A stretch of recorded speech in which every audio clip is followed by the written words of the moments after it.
on a Broadway stage with Michael Moore last week, and I did a lot of comedy and I did political stuff, and that was all great. And then I just kind of slowed down and started talking about the river of tears that we all have to face, and eventually, and that we're all avoiding, and how at the other side there's, that your body can survive it, but you can't, and and you're better off without a you or an I.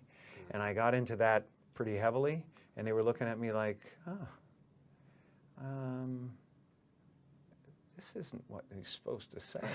Right. It was more like, you're supposed to say, we're important, and you're supposed to say it's all going to be all right, and you're supposed to say that whatever you dream can come true, and you're supposed to say all those things. I do believe in manifestation, power of that kind of stuff, but I don't believe that any of it matters. This mattering is to me a human construct, born out of a need, the same need as you have to have, deities and things like that. I mean, I believe in an energy of God, an energy of, everything is divine. There's no thing that isn't divine. Right. Everything is divine, and I'm that. I'm not the body. I'm you guys, and I'm this thing, and I'm this thing, and I'm the cameras, and it doesn't matter to me what's happening on them. Sometimes I still have the groove cut in me that, wants my hair to look nice. Right. It's an ancient thing. Yeah. There's still ego there, but I don't, I'm finding that ultimately the freedom from it is something people are kind of hungry for in a way. Right. They're like, I don't want to be me either. Right. And I go, well, great, because you never have been. Right. Has this always been the case? Like, deep down, is that been something that you've always thought of, or is that a shift? The knowledge has been evolving, and I had to, I believe that I had to become a famous, idea. Yeah. And get all the stuff that people dream about, and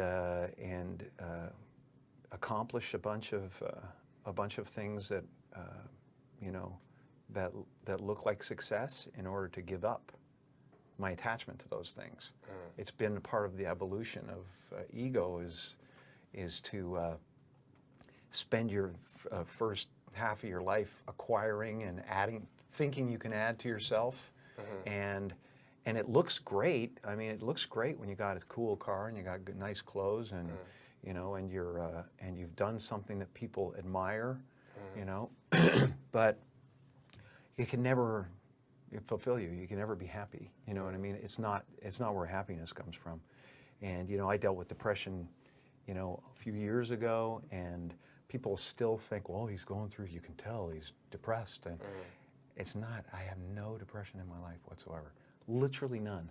I have sadness and joy and elation and satisfaction and gratitude beyond belief, but all of it is weather, and it just spins around the planet. It's not. It doesn't sit on me long enough to kill me. Do you have a happy place besides here? There's just everywhere. There's just everything. The happy place is realizing that you're everything, and that there's no real you involved in the first place. It's a weird little semantic jump that you make, where it sounds like, well, that's totally fucking threatening, man. I can't not be me. I've built this construct. Yeah. From the time I was given a name, and then I'm a fucking Celt. My mother's, was great-grandmother was fucking raped by a Viking, and that's what makes me strong, or whatever it is. And it's just ideas. Right. They're just ideas.